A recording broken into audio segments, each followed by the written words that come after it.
மகாவும் சூர்யாவும் ஐஸ்வர்யா எப்படி இருக்காங்கன்றத பார்க்கறதுக்காக பொருட்கள்லாம் வாங்கிட்டு அவங்களோட வீட்டுக்கே போறாங்க. ஆனா சூர்யா உள்ள வரத பார்த்த உடனேயே கௌதம் இந்த மாதிரி ஆளுங்களை வச்சு அவங்கள எப்படியாவது துரத்திடலான்னு பார்க்கறாங்க. ஆனா சூர்யா அவங்க எல்லாரையுமே செம்மையா அடிச்சு போட்டுட்டு கௌதமே மிரட்ட, கௌதம் இதுல பயந்து போய் அவங்களோட அம்மா சித்ராதேவி பின்னாடி ஒளிஞ்சுக்கிறாங்க. இதை பார்த்துட்டு சூர்யா கௌதம செம்மையா கிண்டல் பண்றாங்க. அது மட்டும் இல்லாம மகா கிட்ட, இதுக்கு மேலேயும் நம்ம இங்க ஒரு நிமிஷம் கூட இருக்க வேண்டாம் மகா.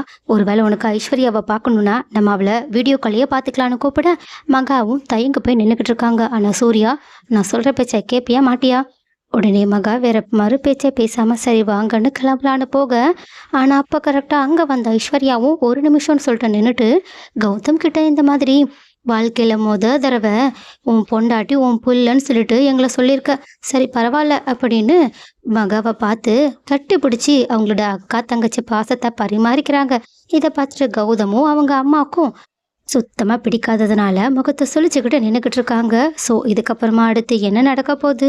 மகாவும் சூர்யாவும் ஒரு நாள் 2 நாள் அங்கேயே தங்கிட்டு போகிற மாதிரி ஐஸ்வர்யா வேற ஏதாவது ஒரு விஷயத்த பண்ணி, அதனால 2 பேருமே அங்கே தங்கி கௌதமுக்கும் அவங்களோட அம்மாவுக்கும் நிறைய சின்ன சின்ன தொந்தரவுகள்லாம் கொடுக்க வாய்ப்பு இருக்கா என்ன? அப்படி நடந்தால் நல்லா இருக்கும்னு யாரெல்லாம் நினைக்கிறீங்க?